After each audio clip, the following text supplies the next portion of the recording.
इसलिए होश में हो जाओ। यदि अभी तक पापाचरण से धन कमाया हो तो उसको ऐसी जगह दान कर दो जहां दूसरों की दवाइयां होती हो, दूसरों के कष्ट निवारण होते हो, दूसरों का उदर पोषण होता हो, वस्त्र आदि, गऊओं का चारा आदि अगर हो, अधर्म पूर्वक कमाया हो तो हटा देना, नहीं मरोगे तो दुर्गति होगी और जिंदा में परिवार को नाश कर देगा वो धन। लिख लो हमारे शब्द, जिंदा में जिनके लिए तुम एकत्रित किया उनका नाश करेगा, बुद्धि का नाश, स्वास्थ्य का नाश, तांडव मचाएगा घर में अधर्म का धन, और मरोगे तब कह रहे कि तुम्हारी दुर्गति कर देगा। वही अधर्म का कमाया धन यहां बैंक में रह जाएगा, उसका कमाने का जो कर्म था वो तुम्हारी दुर्गति कर देगा। महाराज अत्रि कह रहे हैं तस्मान ग्राह्य में वै तत् सुखमानंत्यमिच्छता, इसलिए परम सुख प्राप्ति के लिए अधर्म पूर्वक धन कमाने की इच्छा मत करो। अनंत महिमा में भगवान ने धर्म की स्थापना की, पहले धर्म फिर धन, धर्म अर्थ काम मोक्ष, पहले धर्म, धर्म को आगे रख करके धन कमाओ। पहले था चाहे प्राण चले जाएं धर्म नहीं जाना चाहिए। देखा महापुरुषों को, गुरुजनों को, प्राणों की बाजी लगा दी, शहीद हो गए अपने राष्ट्र पर, अपने धर्म पर, अपने भगवत भाव पर।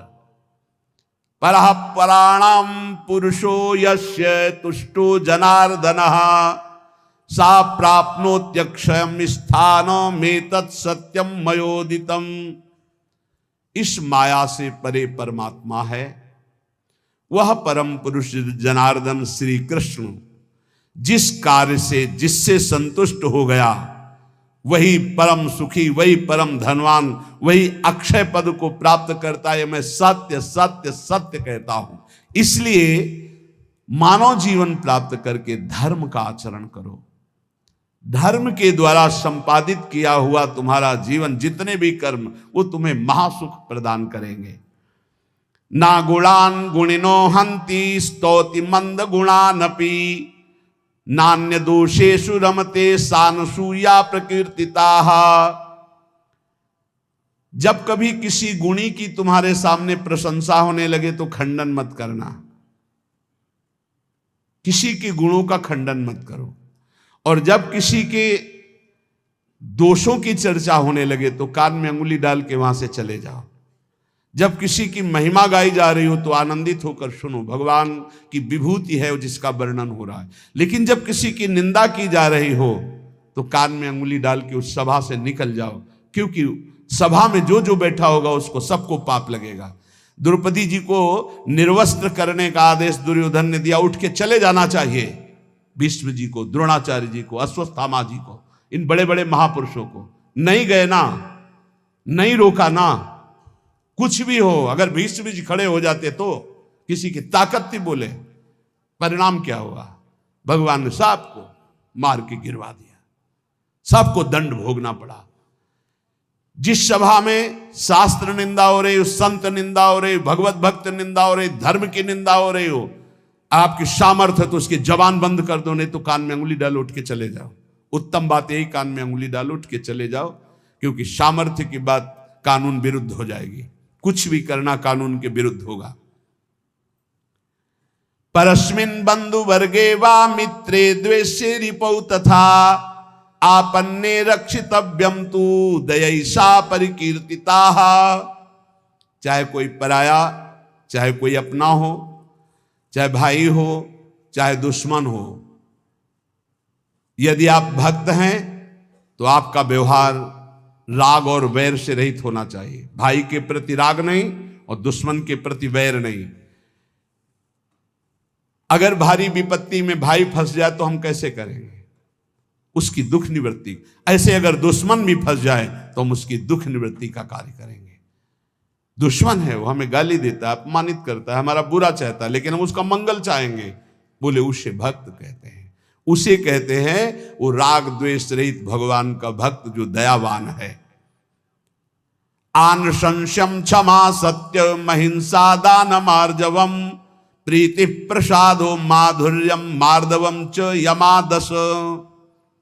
यम और नियम, ये जिसके जीवन में होते हैं वो बहुत दैवी संपदावान माना जाता है, भागवतिक माना जाता है। यम किसे कहते हैं? ये 10 होते हैं, यम 10 और नियम 10 होते हैं। यम पहला है आनुशंस्यम, अक्रूरता, किसी के प्रति भी क्रूर वचन, क्रूर व्यवहार बिल्कुल नहीं होना चाहिए। क्रूरता तब आती है जब हमारे विपरीत कोई व्यवहार करता है, तब उसके बोलने की क्रूरता हो जाती है, चेष्टा में क्रूरता हो जाती है, हृदय में क्रूरता हो जाती है। अचानक आक्रमण होता है, अगर संबोधन करके आवे कि तुम्हारी परीक्षा हो रही तो शायद साधक सावधान हो जाए, पर अचानक आक्रमण माया का होता है, वो संभल ही नहीं पाता कि मेरी परीक्षा हो रही, और वो क्रूर बोल देता है, क्रूर कर्म कर देता है, क्रूर चिंतन कर देता है। इसका मतलब यम कमजोर है, यम नियम में वो कमजोर है। पहला यम है अक्रूरता, न वाणी में क्रूरता हो, न शरीर में चेष्टाओं में क्रूरता हो, न मन में क्रूरता हो, अक्रूरता। दूसरा है क्षमा, सबसे बड़ा बल है क्षमा। कोई कितना भी कैसा भी व्यवहार करे, क्षमा बल से उसे जीत लेना चाहिए। तीसरा है सत्य, सत्य के समान कोई दान नहीं, कोई पवित्रता नहीं, कोई बड़ा अनुष्ठान नहीं। वाणी से सत्य बोलने का नियम बना ले। कलिकाल है, इतना झूठ का बोलबाला है, पूछो मत। झूठ है ही, औरों से तो और जाने तो गुरु जी से झूठ। कई बार कहा है कि एक घर तो छोड़ दो गुरुदेव का, कम से कम उनके सामने तो सत्य बोलो। एक क्षण में उनसे भी झूठ, और जबकि पता है कि उनको पता हो जाएगा, फिर भी झूठ बोल देना। अरे भाई, फांसी थोड़ी लग जाएगी, डांट लग जाएगी, गुस्सा हो जाएंगे, पर हम सत्य बोल देंगे तो हमारा अपराध क्षमा हो जाएगा। सत्य एक जगह तो नियम ले लो, तो सब जगह धीरे धीरे फिर भाव मानी संख्या से सवाल हल हो जाएगा। एक जगह सत्य बोलना शुरू कर दो। वाणी में सत्य बोलना, ये यम का नियम। अक्रूरता, क्षमा और सत्य। हमारा जब वाणी में सत्य होगा तो आचरण भी सद आचरण होंगे, फिर हमारा विचार भी सद विचार होगा, और संग भी सदसंग होगा। यम अगला सत्य के बाद अहिंसा, किसी की भी हिंसा न करना, न मन से, न वचन से, न कर्म से। सत्यम, अहिंसा और दान। सुधन धन्य प्रथम गतिया की दान।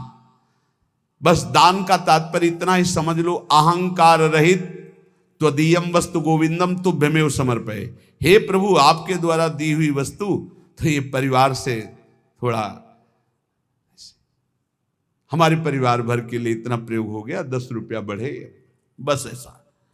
ये हमने कहीं नहीं सुना।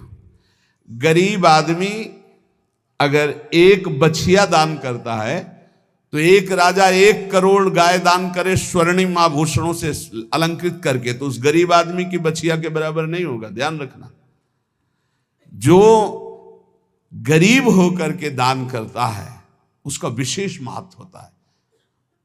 उसकी 4 रोटी उसके पूरे जीवन के कमाई मेहनत से, और तुम 4 करोड़ ऐसे, तो उसकी रोटी के बराबर नहीं हो सकता है। इसलिए दान का विशेष महत्व धर्म द्वारा कमाया हो। जैसे एक बार हमने सत्संग में बताया था दान के विषय में, सेतुआ यज्ञ का, मुदगल ऋषि, वो कभी किसी से दान नहीं लेते थे, तो शीलोंच वृत्ति के द्वारा वो अपना उदर पोषण करते। सील कहते हैं जो किसान अपना खेतों से अन्न का अधिकार ले चुका है, अब वो ऐसे खेत, उनमें जो दाने बाली पड़ा है उसे बिन लेना। उंच कहते हैं जो बाजार में जहां अन्न की बाजार लगी वो उठ चुकी है, इसके बाद जो दाने गिरे उनको उठा लेना। तो वो ऐसे 2-4 किलो सब मिला करके होता होगा। उससे 12 महीना सतुआ बना लेते थे, और उसको थोड़ा थोड़ा 12 महीना, और उसी से तप करते थे। एक दिन वो सतुआ पिसा के रखे ही कि इतने में परीक्षार्थ के लिए भगवान अतिथि रूप में, बहुत भूखा हूं, हे ऋषि, क्या हमारे उदर पोषण की व्यवस्था हो सकती है? तो उनका हाँ, भी तो साल भर के लिए सतुआ एकत्रित ही किया।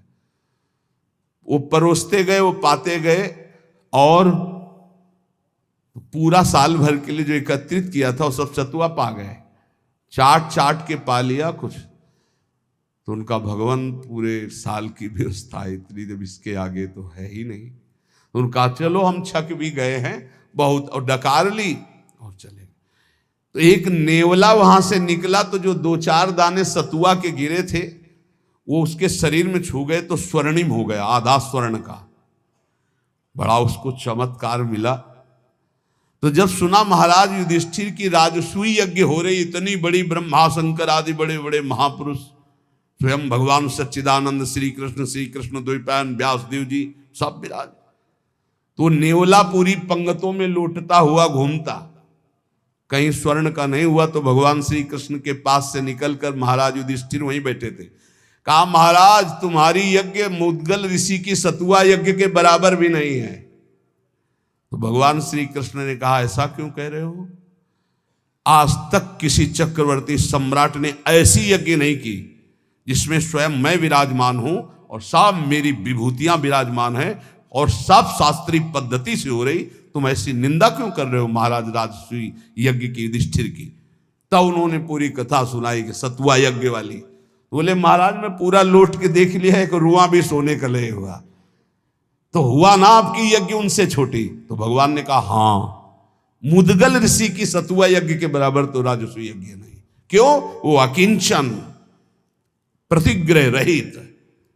तो यहां कह रहे दान शब्द मुद्गल ऋषि का जोर का हुआ, जो धर्म के द्वारा मेहनत करके कमाता है। जब कोई राधा बाबा से कभी कोई दक्षिणा देने की बात आई, एक बार राधा बाबा ने भागवत सुना तो कहा भाई भागवताचार्य को दक्षिणा देनी चाहिए, कोई दक्षिणा देगा? पर धर्म की कमाई का, अगर पाप की कमाई का दिया तो समझ ले तो किसी की जेब में नहीं। एक जो घास खोदना सेवा करना, तो उसने कहा बाबा 50 पैसा या 100 रुपया हम दे सकते हैं। बोले हाँ बस इतना ही काफी है। बाबा ने लिया और कहा भागवताचार्य जी से ये है दक्षिणा। वो तो केवल बाबा को प्रसन्न करने के लिए सुनाने आए थे, उनका अर्थ से कोई मतलब नहीं। हिम्मत नहीं पड़ी किसी की 10-5 रुपया देने की, केवल वो एक घास खोदने वाला, बाबा मेरी कमाई धर्म की है, ये 100 रुपया या 50 पैसा, चाहो तो 50 ले लो 50 पैसा, या चाहो तो 100 रुपया, इससे ज्यादा हमारे पास व्यवस्था भी नहीं। ये दान वही जो मेहनत के द्वारा किया हुआ। फिर दूसरे को यम, आगे नम्रता, नम्रता विद्या विनयम ददाति। आज पढ़ लिख करके उद्दंड बनते हैं, पढ़े लिखे हैं। पूछो अपने माता पिता के पैर छूते हो? नहीं। माता पिता कहते हैं कहाँ जा रहे हो?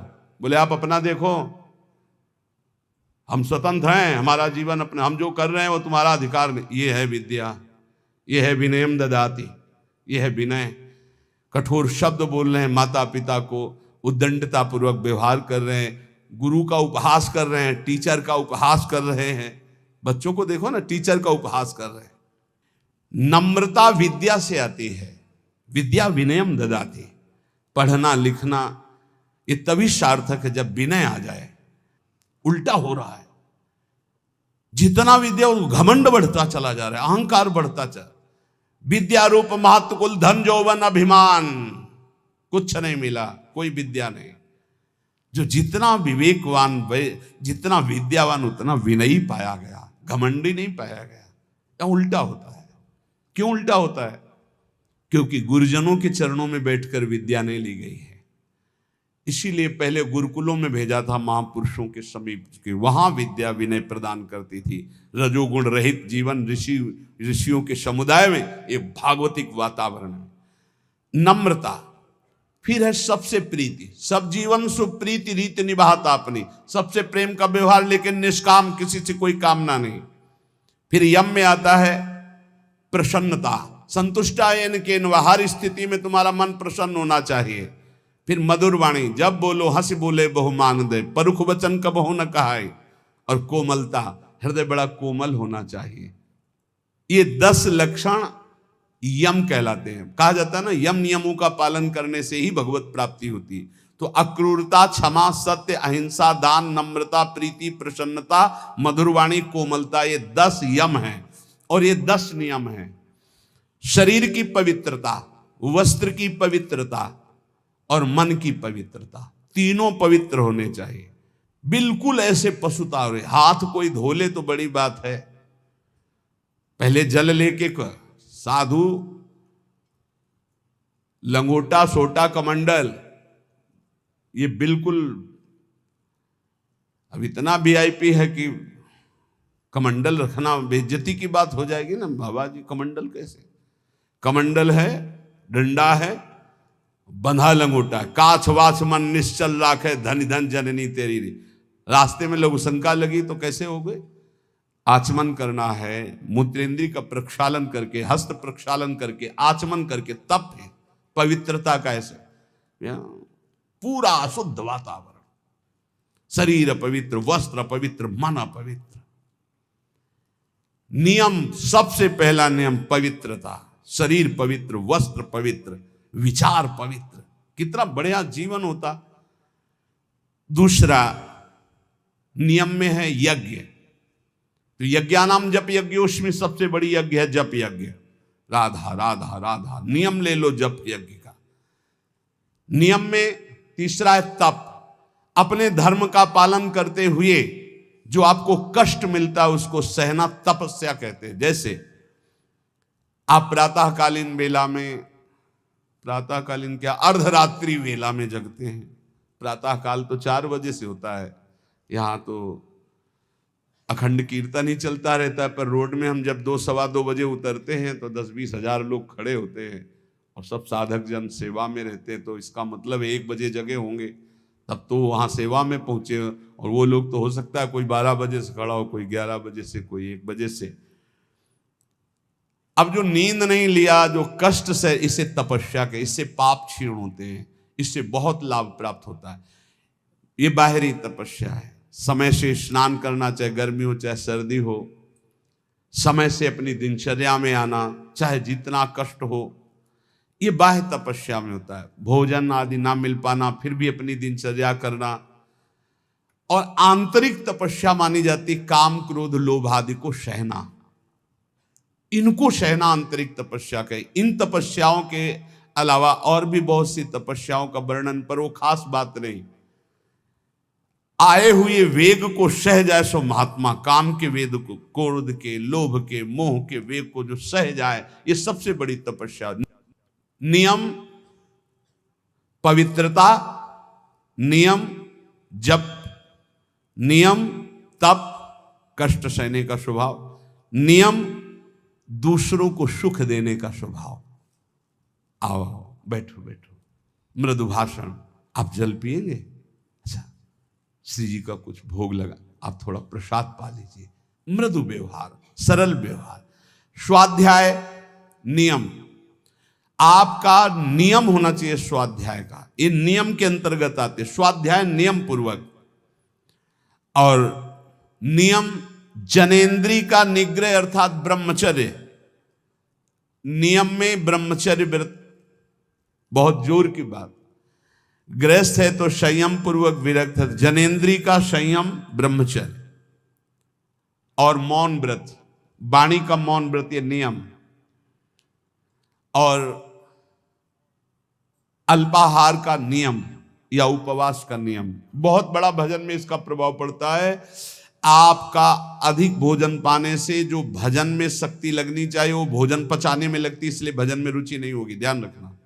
या तो अल्पाहार और या फिर कभी कभी उपवास, पर सेवा नहीं छोड़ना। श्री सुदामा दास जी महाराज सुदामा कुटी के स्वयं आटा मांग कर लाते, स्वयं उपला बिनते, फिर रोटियां बनाते, फिर संतों को पवाते।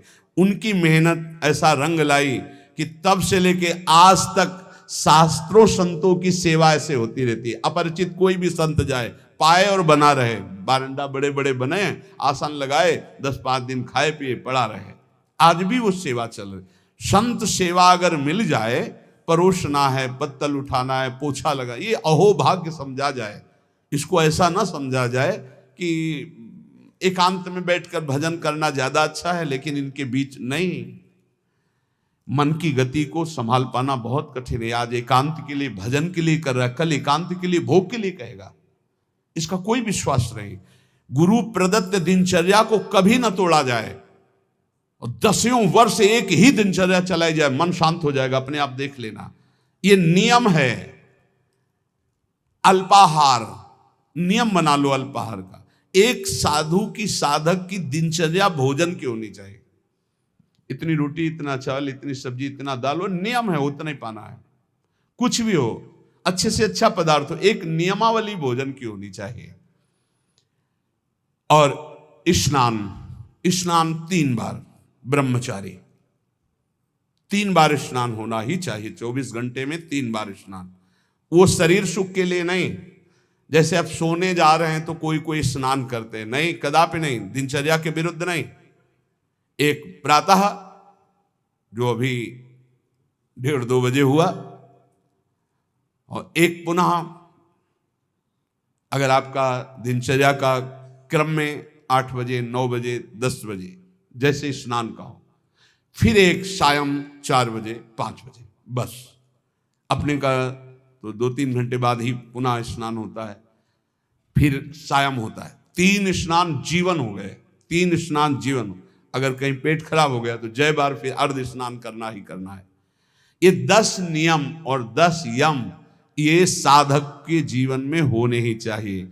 नियम पवित्रता का, जप का, तप का अर्थात कष्ट सहने का, दूसरों को सुख देने का, स्वाध्याय करने का, ब्रह्मचर्य का, मौन का, उपवास का, स्नान का, ये नियम होने चाहिए, नियम होने चाहिए। इसमें ये नहीं देखा जाता है स्नान का कि शौच लगी है तो ठीक है, शौच नहीं लगी तो चलो नहीं करते स्नान, इसका नहीं। एक नियम अपने लोगों की दिनचर्या रही। यहां तो बाथरूम, शौचालय गंगा किनारे, जब शीत वायु चल रही तब 3 बार स्नान, और पूरी जटाओं के सहित। ये जो घंटों जटाओं से गंगा जल गिरता रहता था, ऐसे टपकता रहता, पूरा शरीर कांपता रहता। वहां ये थोड़ी देखना है कि शरीर को क्या हो रहा है, वहां भगवत प्राप्ति करनी है। आगे कह रहे हैं महर्षि विश्वामित्र जी की वाणी, निज अनुभव कह रहे हैं। कामम कामाय मानस्य यदि कामः समृद्ध्यति अथैनम अपरः कामो भूयो विद्यति बाणवत। हे भाई, सबसे ज्यादा पतन का कार्य होता है काम भोग। ये ऐसा विकल कर देता है भोग के लिए कि सब प्राणी को, पशु पक्षी मनुष्य देवता कोई भी, ये सब विकल कर देता है कि रुक पाना बहुत कठिन होता है। फिर जहां उसको भोगा गया तो उसकी नवीन कामना, फिर नवीन कामना, फिर नवीन कामना। यदि कामा समध्यति तो अथैनम अपरः कामो भूयो विद्यति बाणवत। बाण के समान हृदय को बेधता रहता है काम, बार बार बार बार। इसलिए जिसको काम वेदना पर शांति प्राप्त करनी तो उसे भोगना बंद करना पड़ेगा।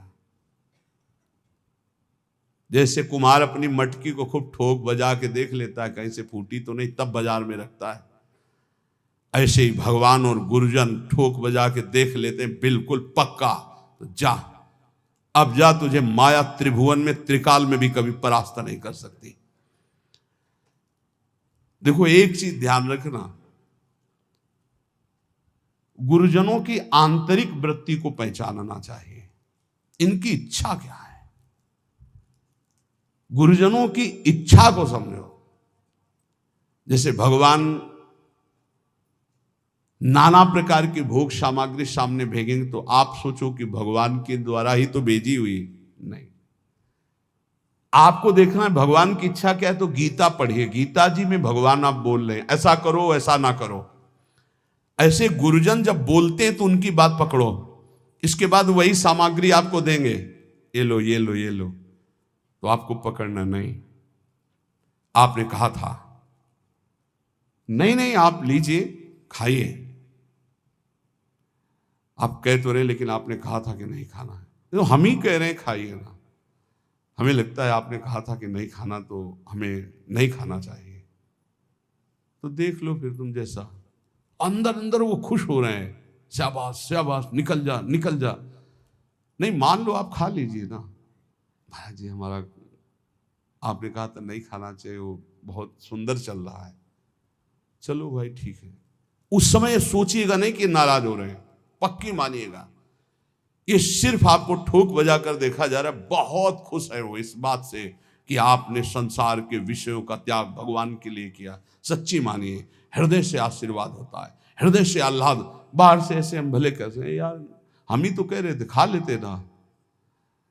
अब आप कह रहे हो तो, पर आपने ही कहा था कि बार बार उस बात को जो उन्होंने उपदेश किया है उस बात को याद दिलाता रहे। उससे क्या होगा, आप परिपक्व हो जाएंगे। कभी ये मत समझ लें जैसे आद्य गुरु भगवान शंकराचार्य जी मछली खाए तो और लोगों ने मछली, जो शिष्य थे, फिर कांच पिया, तो उनकी सामर्थ्य के बराबर हमारी सामर्थ्य। वो जो बोल रहे हैं उसको पकड़ो। ऐसा कई बार हुआ। राधाचरण जी से जब कहते कि इतनी तुम्हारी हालत ऐसी, आप चले जाओ, बोले डॉक्टर ने कहा दिल्ली ही आना पड़ेगा, तो उनका चले जाओ। तो उन्होंने कहा महाराज जी आपने सत्संग में कहा था कि प्राण चाहे निकल जाए वृंदावन से नहीं जाना। उनका हम ही तो कह रहे हैं। नहीं महाराज जी आपने ही कहा था वृंदावन से नहीं जाना, तो अब नहीं जाएंगे। नहीं हम ही कह रहे हैं आप चले जाओ। आप यहाँ जरूर कह रहे हो, लेकिन फिर सत्संग में आप फिर कहोगे कि धन्य है उसका जीवन जो मरणासन वृंदावन वास कर। महाराज जी अब नहीं जाएंगे हम।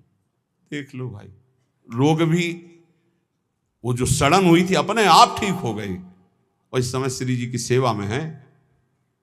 ये सब हितजू के महल में विराजमान है। सब हरिवंश महाप्रभु के श्री हरिवंश शरण जे आए, श्री वृषभान कुंवर नंद नंदन निजकर अपनी चिट्ठी चढ़ाए। न जातु कामा कामानाम उपभोगे न साम्यति, हविषा कृष्ण वर्तमेव भूय एवाभिवर्धते, कामान अभिलषन् मोहान न नरः सुख मेधते। जो कभी ये सोच लेता है कि एक बार भोग लूं मेरी इच्छा शांत हो जाएगी, बहुत धोखे में हो गया, दलदल में कूद गया।